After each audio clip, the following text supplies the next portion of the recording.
and welcome. I am Andrea Kuchin, and you have arrived at MyHomeBiz.TIPS, where we inspire, empower, and support home-based business owners so that they can find, create, and scale the business of their dreams without sacrificing their family or their sanity. Now, the intention of this channel is to interview people who are running successful businesses from home and find out what they did, because we don't always know everything when we start. And being supported by people who've done it before is really, really helpful.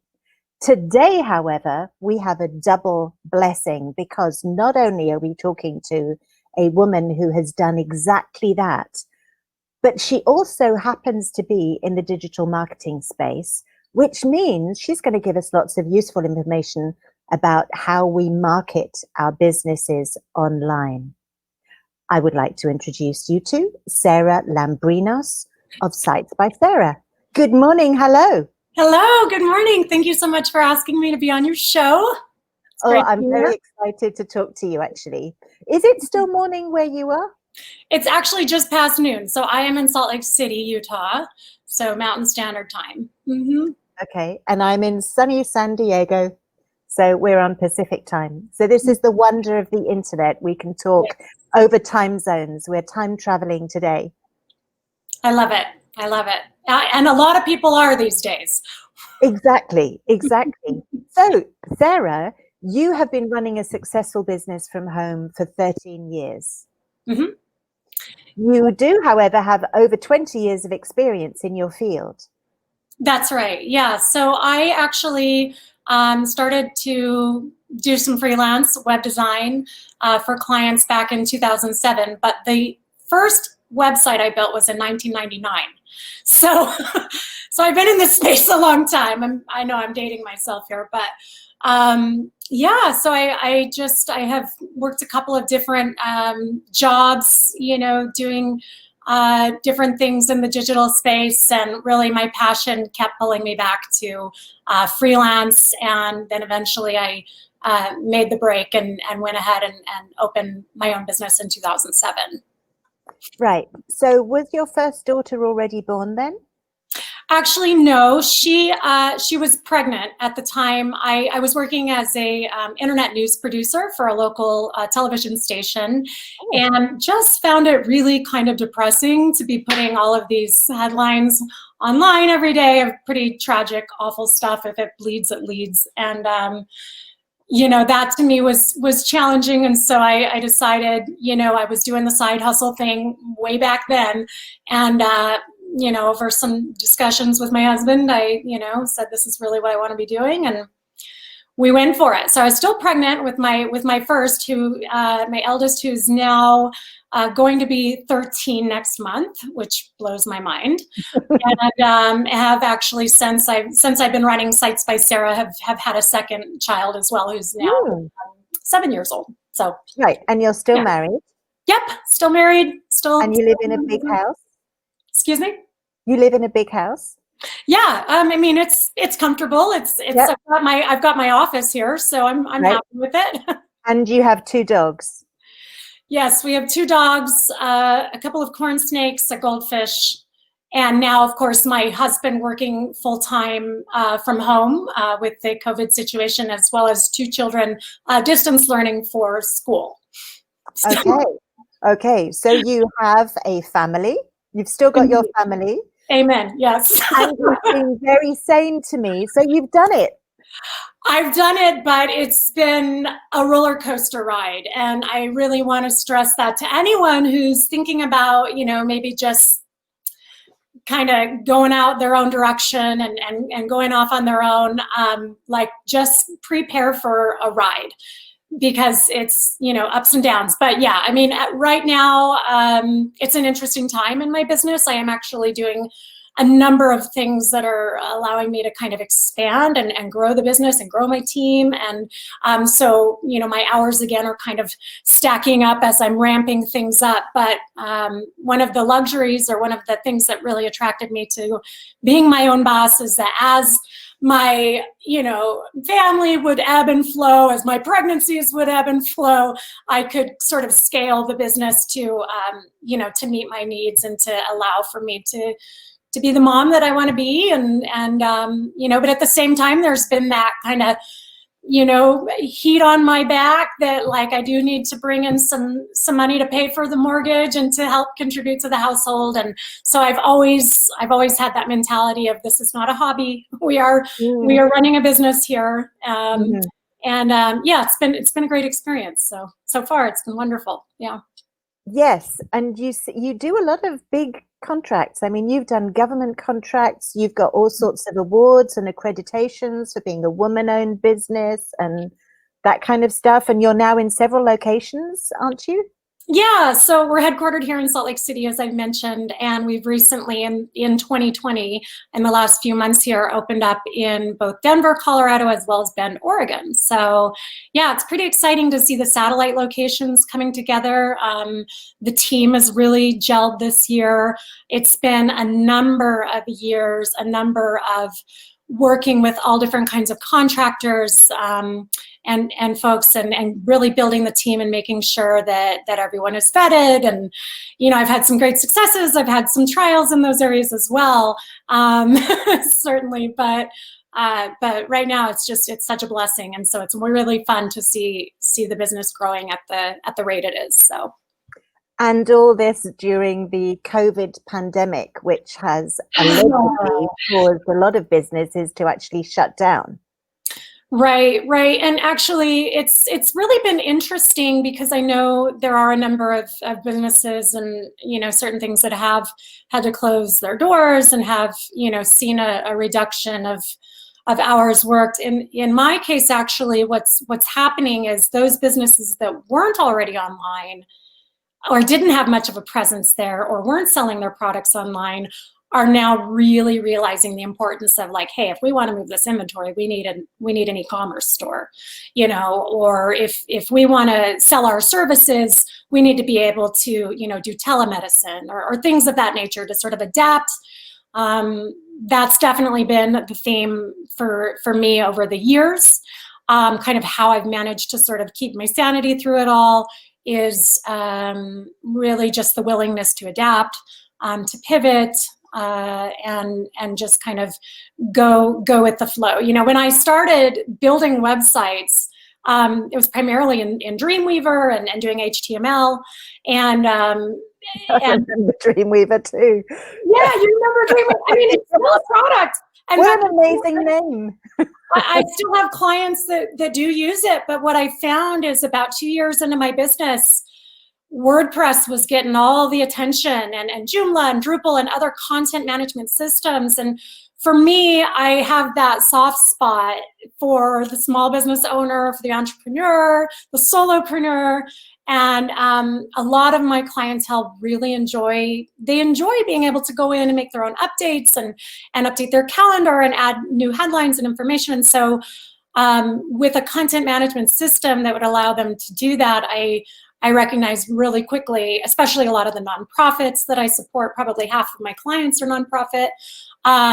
This was just the ideal platform for us, and it has been for several years, because again, it does allow them to make their own updates to the website and things of that nature. So that's been a big thing, is just being willing to pivot and, okay, what are we looking at now? How are we going to adjust now? And with COVID too, just meeting people where they're at, and all right, what does your digital marketing budget look like? Do you have one? Have you had one? If not, why not? And if you don't have money, allotted, what can we now move to that, that section of your budget to support this? Because again, if the brick and mortar shops are closed and there's no income coming in, it's very challenging. It's been interesting to meet with business owners of all across the board. I mean, all kinds of different types of clients in separate niches, and I see the ones that are getting hit harder. And so yeah, like even for a lot of these restaurants, like most of the dine-in options are not an option, but they're getting quite a few takeout orders still. I mean, Grubhub's never been bigger, so. Right, and then they need to change their online presence to reflect that. Totally. You've got to be able to easily show up and see the menu and see the options and make notes in there about what's included or what you don't want, and be able to add fries in a really easy way. So actually, your own website's become a little bit like that, hasn't it? It's quite different from a lot of the websites that sell technical stuff. You've kind of made it look a bit like that yourself, haven't you? I most certainly have. In fact, this is an initiative I've been working on for the good part of this year, and it's been in the vision for some time. And essentially, what you're referring to, of course, is if you were to visit sitesbysarah.com, used to be, call us for a quote and that sort of thing, and a bit more vague. But I've decided that in this day and age, people are on my website because they want to get a sense for how much is this going to cost me. They have no clue how much a social media marketing package is, or how much to pay for somebody to manage their Google ads or build them a website or to handle search engine optimization. There's so many moving pieces. And so what I decided to do is just go ahead and be super transparent about that. In fact, I even offer a little additional discount to nonprofits. But my retail rates are there, and it's straightforward. And within the next probably about 60 days, our clients will have the ability, both new clients and existing will have the ability to add to cart and just check out directly from my website. So that's something I'm super excited about, is just automating that process for them. And yeah, it's coming along great. But the idea of fewer people wanting to pick up the phone and do more work than they have to. Anybody who's starting a business, if you can answer those questions right up front, don't make people have to dig for them, it's very helpful, and that, that may rule out a number of people that were hoping to get a website built for $200. My website's, website development, full service, in terms of mobile responsive, search engine friendly, optimized for your best speed and web presence. Those WordPress websites start at $875, and it's clearly on my website. This is what it starts with. Here's what the hosting looks like. You may want to consider maintenance services. So that's something I would say to anybody just building their site is make the information available that people are calling you about anyway. Right. In my case, it's actually worked out really well. It hasn't been forever that I've had those prices online, but I've recognized that that's what the people want. And also they want to be able to text. So if you have a phone number that is, text ready, let them know, call or text us at this number. That's been something I get a number of inquiries. Live chat is even a better option. So once they've arrived at your site, don't lose them. Yes, offer them the ability to keep in touch, to follow you on social, to subscribe to your email newsletter, but more importantly, hi, how can we help you? Exactly. And if they want to know about social media marketing, don't waste their time with web design and SEO. Take them directly to that page. Here's examples. Here's case studies. Here's our rates. Here's our guarantee. Here's how much it's going to cost you. Would you like to enroll today? As soon as they enroll, get them the information they need. In my case, we send them a questionnaire that asks, are you already on these social media channels? What are your URLs? If not, do we need to set you up? What are the pertinent information we need? Do you have style choices we need to be aware about? Logos. Tell us more about your audience, right? So anybody who's offering, traditionally it used to just be products. Now you can productize. I think that's a word. You can productize your services, and you should. I mean, in my view, I should, because, I don't want to make things harder than they need to be. Right, because it also helps you keep costs down, because you don't then have to spend ages on the phone telling somebody how much something is. Right. And also, I've heard so many stories of people employing someone to do something like build a website, And then the website looks gorgeous, and then they get a bill for $4,000, and it's like, there's Oh, no way they were expecting it to cost that much, you know, and they right. don't know.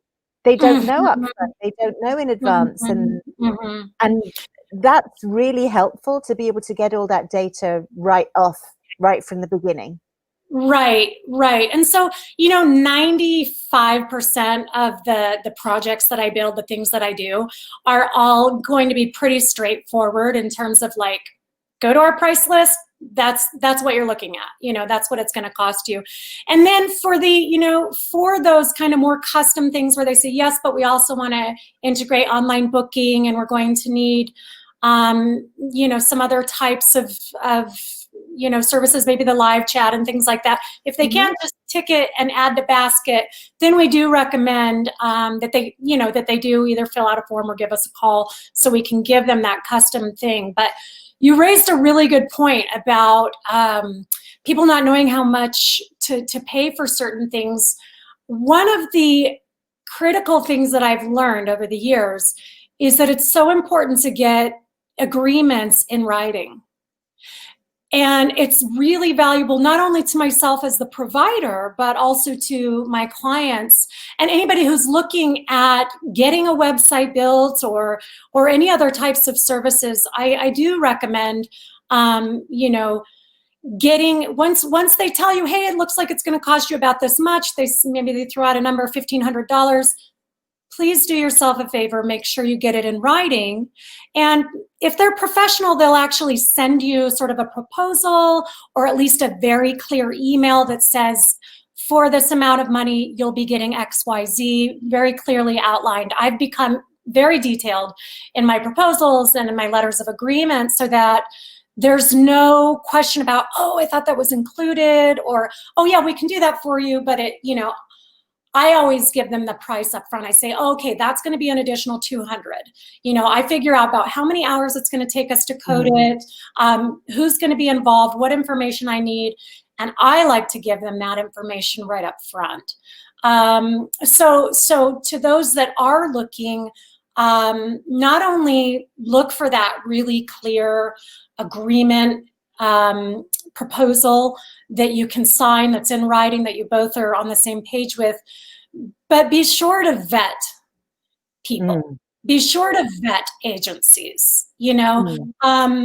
I can't tell you how many people, probably about at least half, if not more, of the people who do find me online or through word of mouth or something like that, they start with well, I have a website, but I don't really know who has ownership of it, and I can't get access, or my webmaster moved away. I get those stories all the time, or this company closed down and poof, my website was still on, or horror, like really bad stories. So, you want to make sure that's another thing for your protection, is that in your clause that you own the rights to your website free and clear outright.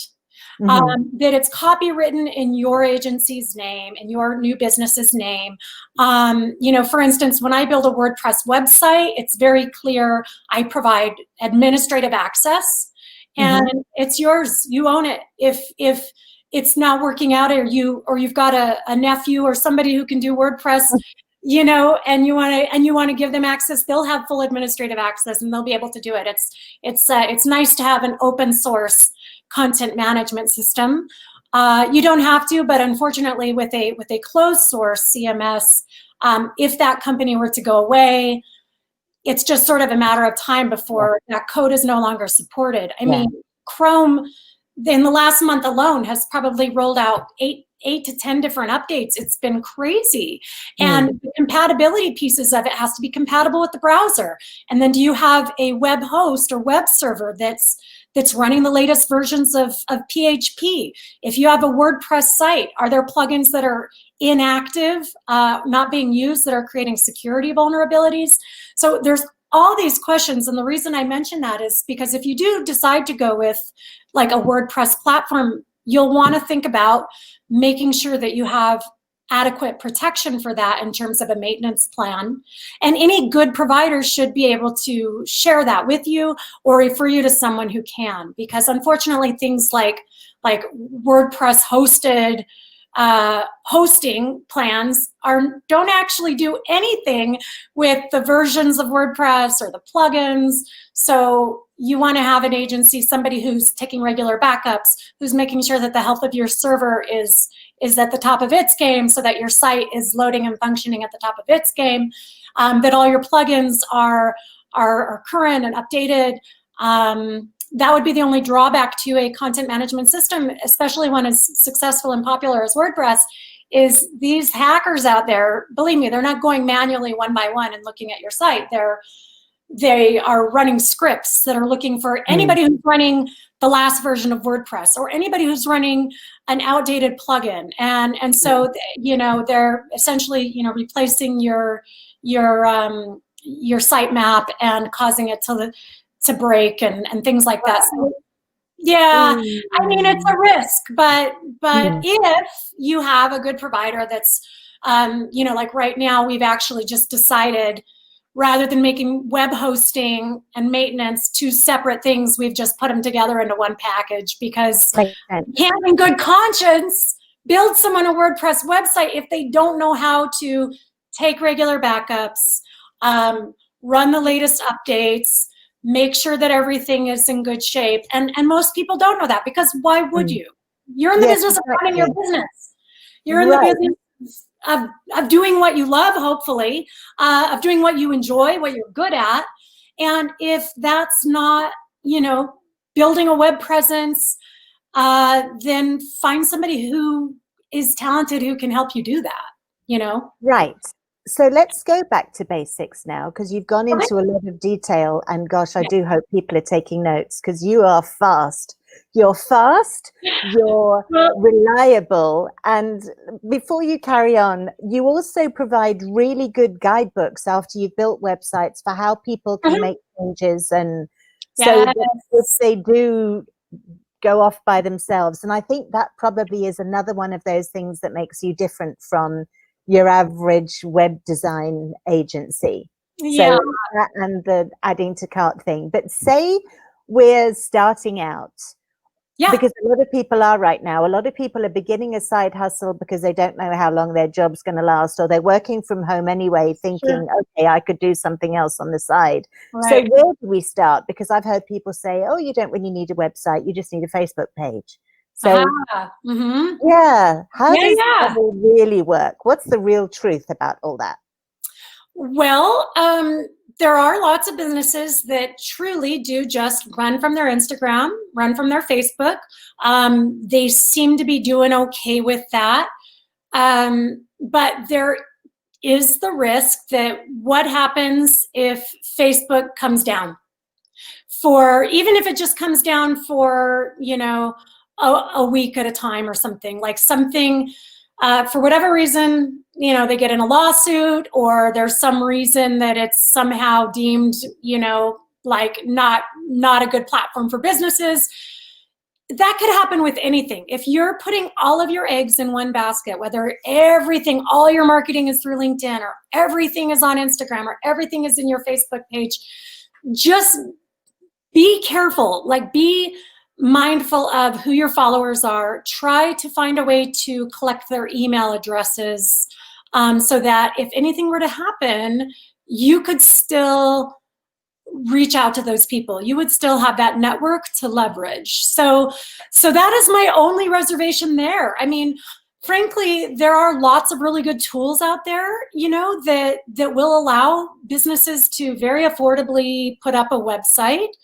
If they don't, you know, have, you know, $800 or $900 up front to invest to get started, that they could look at. But they do want to be mindful of the fact that as soon as, with most of these companies, like if you're going through a Weebly or a Wix or something like that, as soon as you decide, okay, I'm not going to make this payment, the website comes down.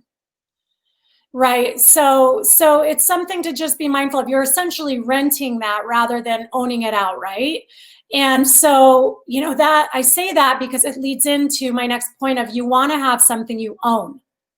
You want to have something you own. So a website, and it's not to talk poorly on either of those formats either. Those are great formats, but just be mindful that you don't technically own it. You're renting that space and you're paying for the web hosting, which you'd have to do with a WordPress or HTML site that you own as well. You have to host it. Right. If you own your website, you actually have the files. So if for some reason you decide to take it offline, say, I don't know, whatever, you still have the files. So you could conceivably recreate it somewhere else relatively easily. Say you were changing provider or something else was happening. Yeah. And you're in control. Whereas if it's being hosted on some of these, you know, sort of, you can put your website up pretty much for free. Then once there's no files, they don't give you that because you're not paying for it. So then you find yourself, if you did want to change or move it somewhere else, that you've got nothing to take. So you've got to start from scratch all over again, right?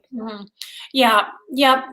That's absolutely the case. So at a minimum, have some kind of a website. And yeah, like Google right now even is offering you a free website, you know, but then you have to pay for their hosting. Which is fine, but you know, there's other free blogs, you know, blogging platforms that are considered self-hosted, and you just have to have those in your domain name. But again, if the plug got pulled on that and it came down for some reason, you know, then there's your website and essentially just your web presence if you're not doing anything in other places. So my recommendation would be to get a company that can help you to get a domain, build and host a website. Make sure in the terms that it's very clear that you own it, that you're not beholden to that company, that at any time you can, you know, migrate to a different host if you feel like you need that for whatever reason. Okay, so make sure you have something you own. And again, we already talked about have a list building form, have maybe some live chat, some kind of interaction right then and there. And then out from there, if it's a local company, meaning you serve a particular geographical area, definitely get a free Google My Business listing. And this is a thing that you've probably seen it. You do a search for, you know, plumber near me. Right at the top, there's a couple of ads. Then there's usually that little map, the graphical map with maybe two or three, it's usually three Google 3-pack listings that have the top rated service providers in that area. You can expand it out to see more. Those are your Google My Business listings, and that's completely free to set up. And then under that, you get the local search results that are being optimized organically, SEO, as well as usually directory listings rank really well. And there's usually 2 or 3 different directories right on the home page for local service providers as well. So if you are local, do take the time. You just go to business.google.com and it'll walk you right through it. I mean, it's under 5 minutes. It'll walk you right through it. Enter your business name, enter some details, you know, location, hours, that kind of stuff. Upload your logo, some images, and then it'll take about 5 days before a postcard arrives in the mail to verify. But that's a really, really good thing to at least have, because then now, in addition to your website, you're going to show up on that, you know, usually it's over on the right side of the page for your particular map listing as well. So, Sarah, now that so many people are online and they're serving everywhere, you know, even internationally, it's still relevant to have a local listing on Google? I believe it is, yes, because there are certain people that really just want somebody in their own town. They know they can hire someone on the other end of the country. They know they can hire someone on the other side of the world, but they just want that comfort of knowing, oh, good, here, this person can help me. They're here. I can walk into their office, or I can pick up the phone, or I can agree to meet with them somewhere. And so I highly recommend that. The other advantage is, like with a Google, you get the opportunity for people to leave you reviews. You know, and beautiful. reviews are a really big deal right now. That's part of vetting your provider. But also, don't just look at the stars and kind of, you kind of want to read a little bit and scroll and and see if they really sound like a really legitimate review. So you have to be kind of discerning there as well. But I know for a fact there are some national companies that do not have a Google review. They will not have it because they don't want, a Google listing because they don't want anybody, they don't want to risk anybody leaving them a poor review. Okay, well, yeah, let's not. I would base my business decisions on the fact that somebody might be upset that I might have done something wrong at some point. I think I'd like to think that there's an abundance of people that I can serve who would be happy. And report well on what I've created and what I've done for them. Yeah, definitely the pros outweigh the cons, for sure. I mean, it's all about just, offering the best service possible, making sure your client's happy, giving them an opportunity to offer feedback. It's also an opportunity to learn. If somebody's not willing to pick up the phone and say, hey, I was kind of unhappy with the mess you left after you installed this new countertop, they'll let you know on your Google listing. I only gave them a 3 out of 5 because even though the countertop's gorgeous, they left my furniture covered in dust. So. People do write bad reviews more often than good ones, though, don't they? Do you think? Some do. In fact, you can definitely find those that sort of have an agenda. Personally, in my business, I had a guy leave me a 1-star because he said he couldn't get a hold of me on the phone. And I got the opportunity to respond as a business owner and say, well, I'm so sorry we missed you. Please let me call you. And, and then he never did call me back. And then a few years after that, I reached out to him again just to say, hey, I'm just a small business owner. I'm still doing this. Hopefully you got your needs met, but it really hurts for me to see this 1-star review. Is there anything I can do to make it right? And that was actually on my Yelp page. And he went over to my Google page and left me a 1-star. So it was like, don't mess with trolls. That's my word of advice for you. I said, I don't know this guy. I did notice that he gave a couple other people in my same industry 1-stars. So same guy, you can see their reviews, what else they've reviewed. So that's another way if you're really like checking something out. You can see if someone's just a troll going through and giving 1-stars and saying not very nice things. And in this case, the guy just said, well, she might have a great business if she answered the phone, which of course I answer a phone.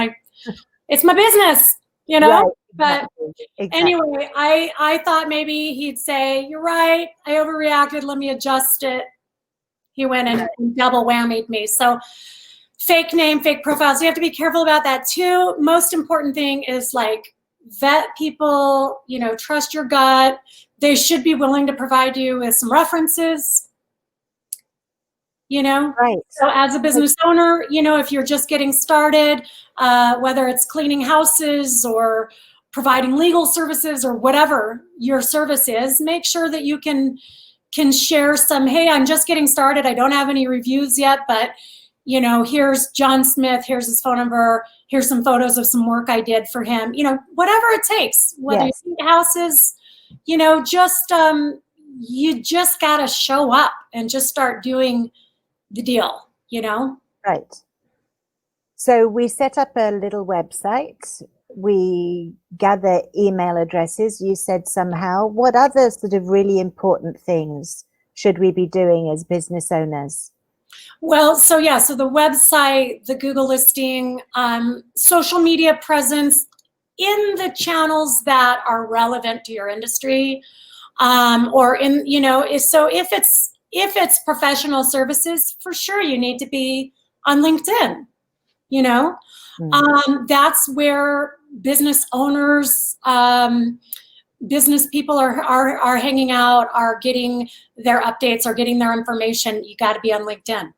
you know. But for a company that's, you know, in entertainment, you know, in the entertainment industry, that's putting on shows, that's trying to attract audiences nowadays, you know, they're not being able to gather to do live music in person, but what they're doing is a lot of live streaming.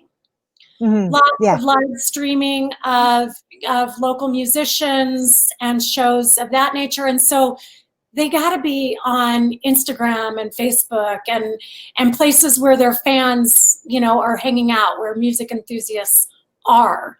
You know, you can get involved with bands in town, or, you know, business owners, musicians need to be looking in the music niche, right?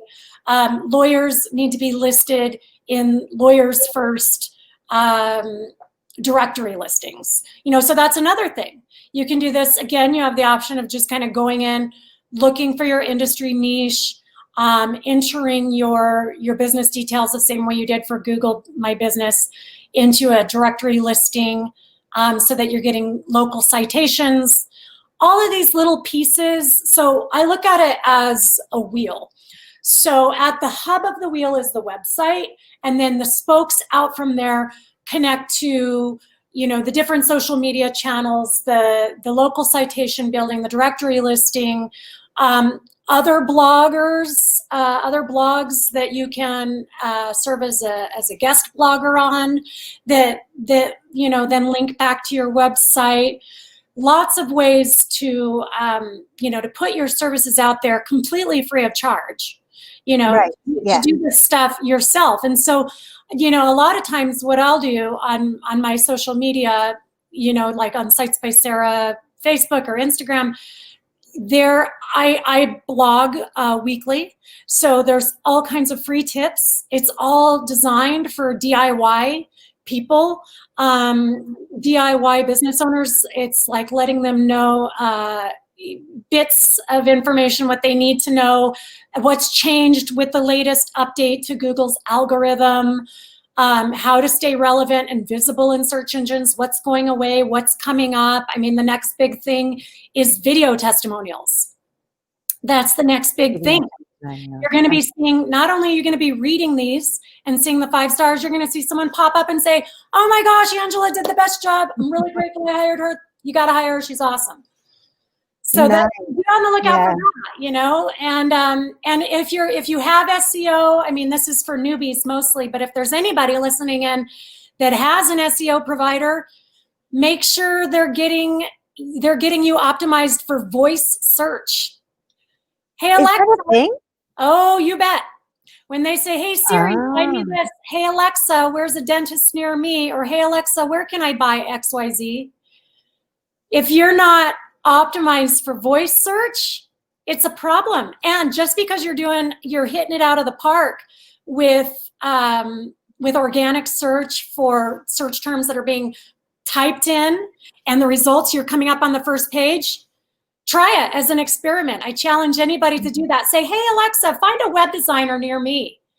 It'll bring back GoDaddy.com.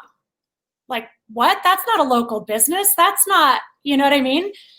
Right. So that's another. Find a business coach near me. Find a business coach in San Diego. Find that, you know, see what comes back. People are not utilizing this yet, but it's huge. Anybody using Siri and Alexa?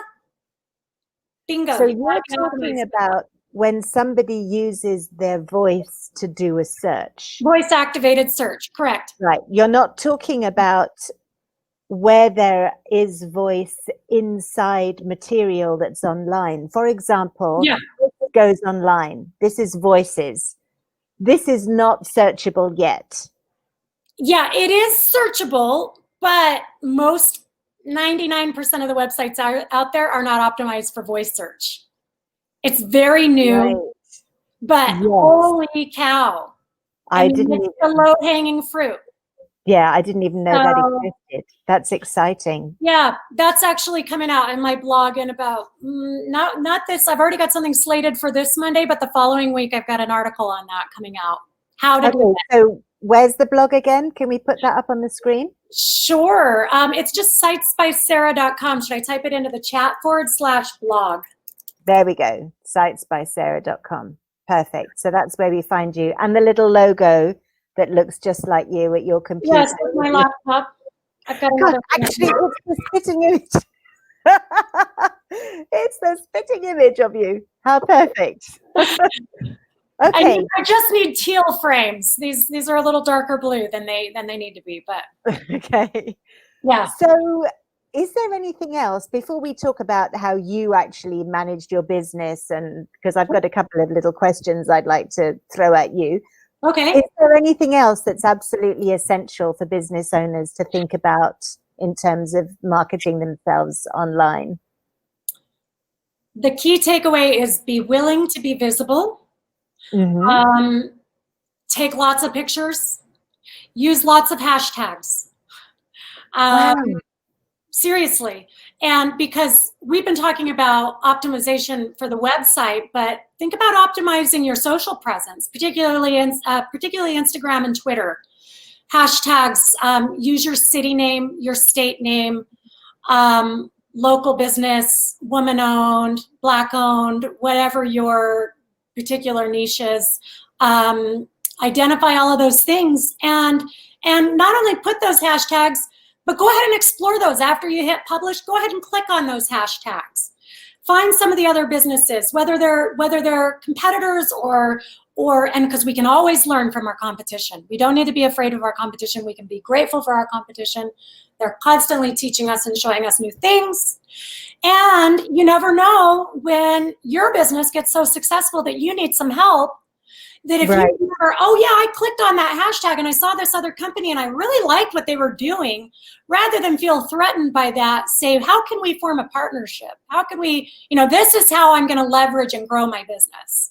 Exactly. So yeah, the number one thing is be willing to be visible online, and pictures, videos, just publish them. It doesn't have to be perfect, Right. It needs to be out there. It just got to be out there. It's just got to be out there. It Put it out doesn't there. need to be perfect. It just needs to be out there. Perfectionism can absolutely throttle a business. And I know that a lot of the people Totally. I work with have struggled with that, and delegating. Those seem to be the two things that, oh, my Achilles heel. Yeah, no, actually, I've gotten very good at delegating this year. But yeah, and that's been an absolute just godsend to my business, is the willingness to just say, I need this help, and there's good people out there, and they're paying better because they're really that much more effective and able to deliver. And money is an expression of appreciation. It's to be shared, it's to be used in positive ways. And I think that the more you give, the more you receive. For me, one of the whole underlying factors of this thing is like, wouldn't it be nice to earn a whole lot of money so I could give it to a whole lot of causes and charities and people that I love that are so deserving, and organizations, because there's no shortage of those. So, no, that's exactly where we sit here too. The idea, I no longer work with people who just want to make enough to be able to support themselves, because when you're in business and when you're creating a product, selling a product, providing a service, you can do so much more. If you've got spare money, you can put in other places. I mean, there's obviously there's clean water in deprived countries and stuff like that, but there's also, you could set up a training program for engineers to build websites or learn code, or you could create a completely new thing and employ a whole load of people somewhere. There's so much needed support, and the support that I want us to give isn't just supporting the new business owners who are growing, but supporting their communities and our communities and the global community that we live in. There's so much to do. So it's never enough just to be able to, support your family financially and to make enough money for your needs. there's other people's needs that you can make money for too. And I want to work with people who've got this vision of let's do something bigger and something better, because the world so needs it. It does. Yeah. And now more than ever. And so when we can think about that, by opening our own businesses, we are creating income opportunities for others. We are contributing to our community. We hopefully are modeling our passion and our sovereignty in a way that is inspiring and that is helpful to others, and lets them know that they can do that too. Right. So you set up a business as a side hustle. Initially, yes. Initially, right, which is a very good thing to do. And now is a good opportunity also for people to do that, especially because if they're working from home, it's probably easier to juggle or organize. How long did it take you to actually make some money, to say to yourself, oh, I can do this? This is actually could be a viable thing.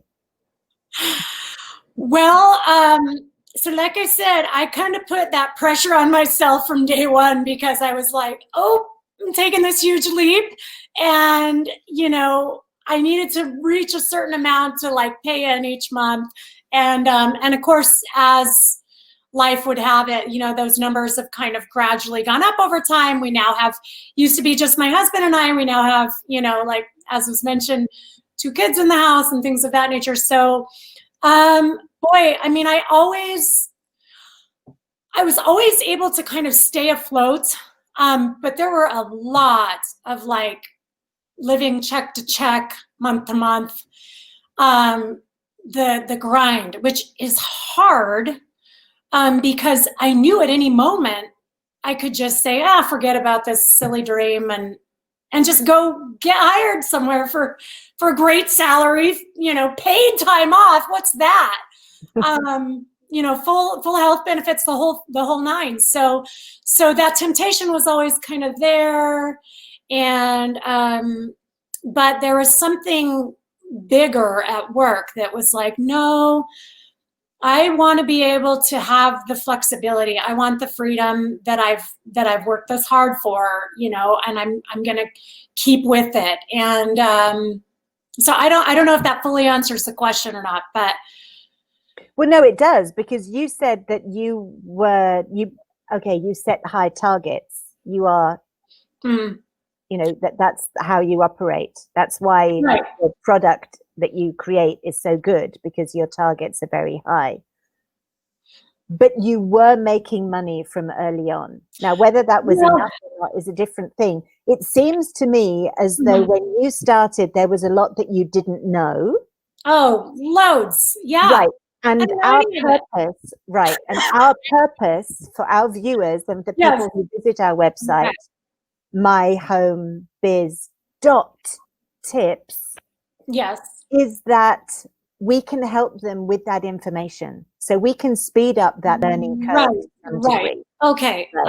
Gotcha. I will definitely take a moment to put a plug in for local agencies, mentors, coaches, anybody in your immediate network of people that have done precisely what it is you're trying to do. Yes. Those resources should absolutely be made use of. I know that I believe SCORE is a national organization kind of in relation to the Small Business Administration. And boy, I got a lot of help in those early days from various SCORE mentors, anything from marketing to legal review of my contracts, all kinds of stuff. Actually, accounting help, getting clear on how to work those Excel spreadsheets that had eluded me, and some financial planning, and then on top of that, I've been really blessed because there have been people in my circle, mentors, people that I've sought out. And they have helped kind of elevate my business to get me, from one place to the next. And it's funny, we're having this interview now, and I still feel like very much like, I'm still in that evolution phase. We're still evolving. We're not there yet. But in fairness, I've worked really hard over 13 years, 14 years now. My gosh, time is a funny thing. Since 2007, it's July, anyway, yeah, June of 2007. So it's been 13 and a half years. It's been a learning experience. I haven't gone into this thing knowing, what I was quite getting into, but certainly help from mentors. As I mentioned already, learning from the competition, not feeling intimidated or scared, but just, acknowledging that there's a lot of great people out there, It's easy to get discouraged. So anybody who's new, I would say just remember why you went into business in the first place. That's a really, really good point. That's a very good point. So while you were setting yourself up and growing your business, you did say that you worked hard as well, and we're trying to make the process slightly easier.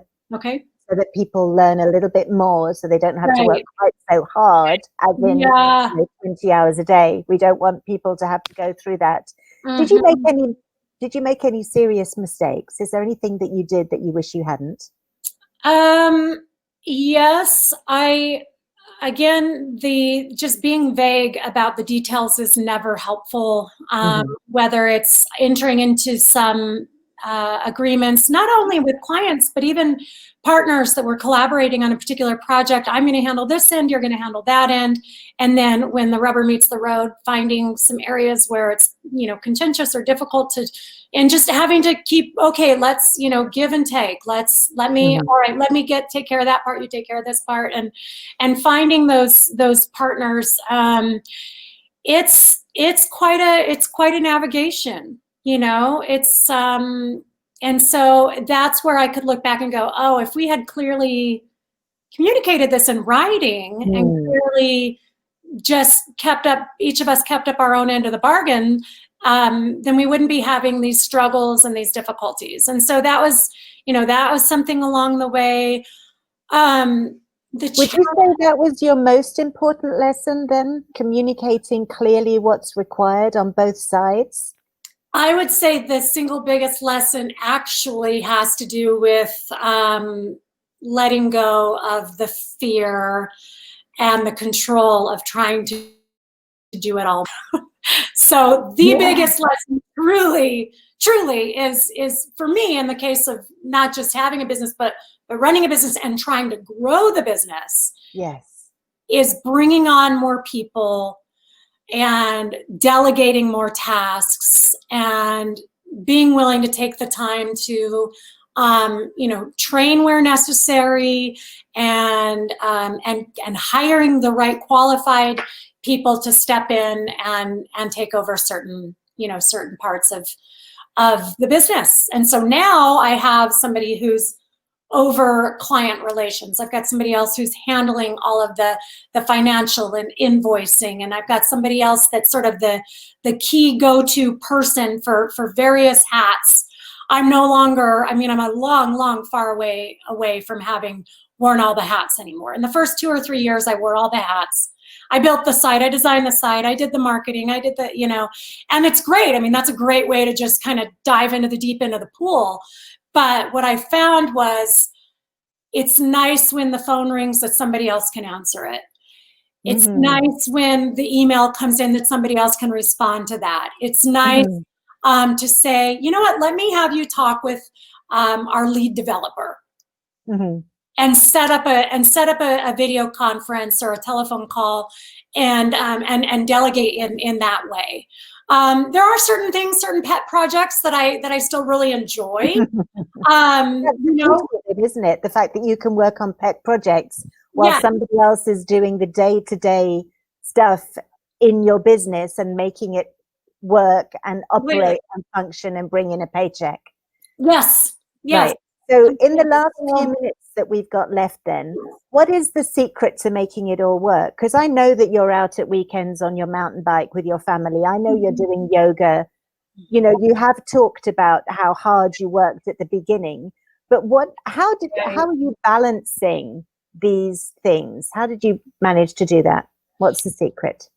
You know, it truly is a commitment to self-care, to the preservation of my sanity, to doing, you know, doing those things that I love, that make me a more interesting person, you know, like do the things that I enjoy, that you mentioned a couple of them: yoga and riding my bike, hiking, playing my bass. You know, these are the things that let me decompress. Of course, spending time, quality time with my family, that means everything to me, you know. And right now it's such an interesting time because I'm working very hard on certain things about my business, and then I pause, put a pin in that, move over to the other room and help my daughter with some questions with school, or, you know, things like that. But I can do that today because if anything I need to put a pin in is time critical, I can just call on my, you know, Katrina, you know, my trusted people, Surabi, people that I can call on and say, hey, do me a favor and speak with so-and-so. Let's make sure they've got the information they need. And I can then attend to what I really want to be doing, which is why I'm doing all of this work, which is being present for my family. And your daughters are both at home at the moment, aren't they? They are, yes. They're both full-time distance learning since last end of March, actually. Yeah, same here. The schools are not open in California either. So why are you still an entrepreneur working from home? You've got about a minute and a half. Well, so right now the option to go brick and mortar isn't really a thing. No, but before, I mean, you've done this for 13 years now. Obviously, there's a reason that you're still working from home and loving it, rather than taking some of these lucrative, you know, corporate positions that you sort of hinted at. Yeah. No, I just really enjoy the role of an entrepreneur. I fit the description to a T. I'll kind of dabble and dip my toes in the water and try something and then go, no, not for me. Not for me. I don't like being told that there's a limit to the work that I can do. And I found that as an employee, I always have to operate within certain constraints. Which is fair, but it doesn't fit the mold of who I am. I want to go, yeah, well, that's cool, but let's do this, and then how about we try that too? You know, and some employers are not as enthusiastic about the this, and this. They just kind of want to, you know, get through the day and just get those, you know, get those minimum things done, which is fine and good and a fair expectation of any employer. But myself, my spirit is just, I want to try new things. I want to blow the roof off it. So I get to do my own business. Right. So it's a creative freedom. It's freedom to explore new things that you wouldn't be able to. Yes, and as well as, we have other things, you know, that are stirring back here. That as soon as I get Sites by Sarah to this particular level, you know, and that'll be flying, I'll be able to at that point concentrate on a few other things that my entrepreneurial mind naturally gravitates towards. So I'll just leave you in suspense on that note. Perfect. You've got about 30 seconds to tell us what we can find on your website, because you've left something, you put something there for us, haven't you? I have. I'm just going to pull up the link itself. So I am offering for anybody who has a website, a free analysis of your website, an SEO audit. It is on my website, sitesbySarah.com/free-SEO-audit-report. That's linked on our website, actually. Yeah, more importantly, that's linked on MyHomeBiz.TIPS for training. In the training section, there is a direct link. So yeah, it's a full analysis. It'll let you know how your site performance is doing. It's going to show you how you're showing up in search engines, where there's some areas that need to be adjusted. Really essential information. Sarah, thank you so much. Sarah from Sites by Sarah. It was lovely talking to you today. We have to go, but we're going to have you back, right? I'd love that. Absolutely. Yeah, we'll get into the nitty-gritty. Okay, Thanks for having me. thank you very much. See My you again soon. And thanks for watching, everyone. Bye-bye. Bye.